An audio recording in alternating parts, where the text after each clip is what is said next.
So now that we understand that we have chosen our vehicle, our personality, this coming to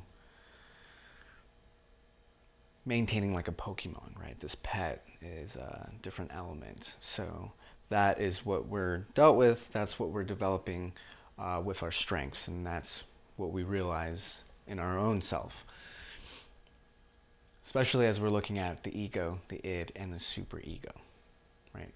The ego tries to meet the demands of reality, and it has unconscious defense mechanisms. So as we look at the ego, we're looking at the balance between the id, gain and pleasure, avoid pain, reduce tension, demands, instant gratification, and the superego,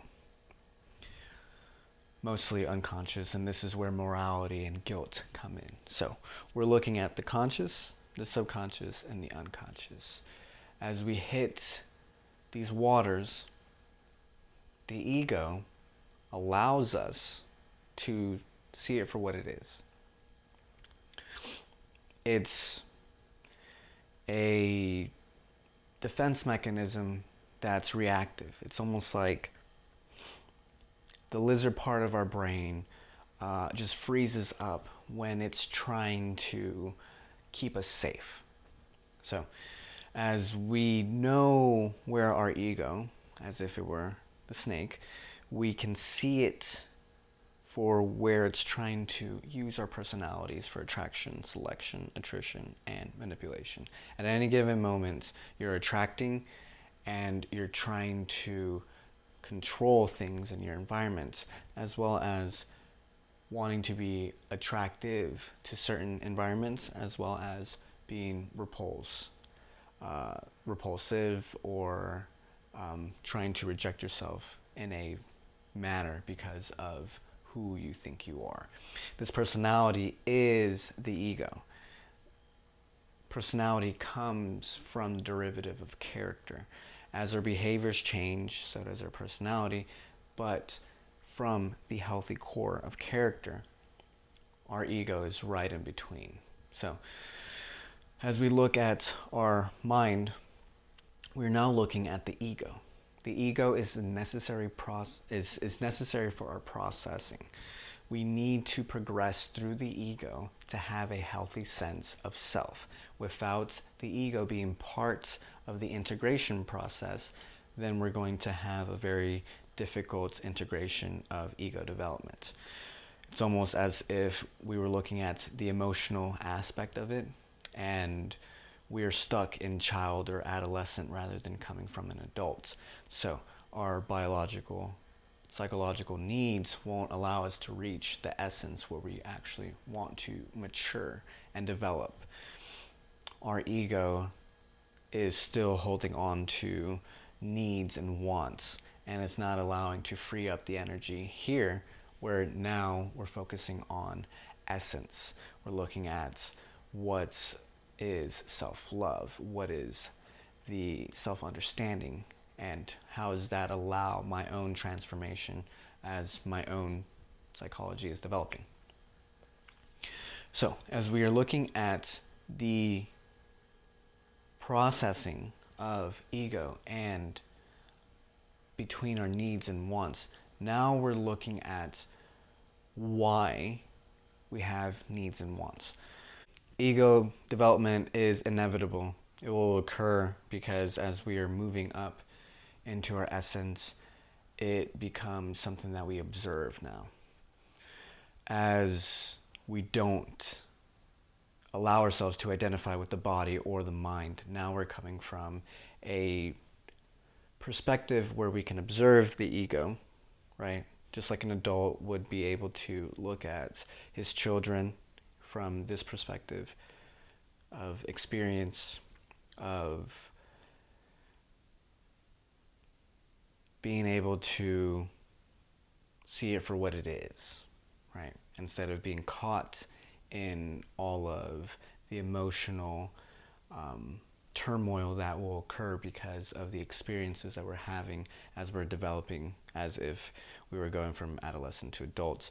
we have realizations that, okay, now I'm not an adolescent anymore, now I'm an adult. So the ego does the same thing as we are developing into our essence. So that's it for this module. This will lead into how we can get into essence. Being able to stay in essence is being okay with how the ego is trying to mediate the waters. Our conscious mind is aware of things very primal, right? Sometimes they're unconscious. Sometimes it's through gratification, understanding what is right and wrong for us. How is our integrity and morality in our world reflected from who we are every single day? So as we hit these levels of subconscious and conscious, now we are reaching a deeper self. Now it's not as attributed, it's not as finite as we would want it to be, especially right here in the conscious mind, because there's only so much that is digested in this area. We can only hold in like 7 bits of information as our subconscious hits these deeper and within depth levels of information. So when we're looking at our essence, now we want to be able to core into our true self and allow ourselves to be in our inner body, allowing to know where our visible front is and our background peripheral. So our peripheral allows us to look at our unconscious proclivities, our tendencies, where we're looking at the trauma, we're looking at the unconscious behaviors that try to keep us safe. We allow ourselves to anchor back into our bodies and allow it to just relax and release. When we're looking at the forefront, now our ego sees the demands of reality and we have to accept it for what it is. Our ego is going to prohibit our essence because what it's doing is just filtering how we're looking at the world. So unless we can allow it to be satisfied, then we can actually look at the world how we want it to be seen. We have the psychic energy to not focus on, okay, I'm trying to survive, now I'm trying to thrive. In this, we have choice. Now we're coming from a position where we're not doing as much because now it's a decision that we're making at the time. And for us to stop worrying about the basic needs that we can now fend for ourselves as if we were an adult. So getting to a point that now our ego is understood that it's a pet. We have to take responsibility over our ego. Now we move in the world as adults as our ego is developing, because now we're going to experience the emotional spectrum of how our ego develops. So we'll see that in the next video as we're going to understand a little bit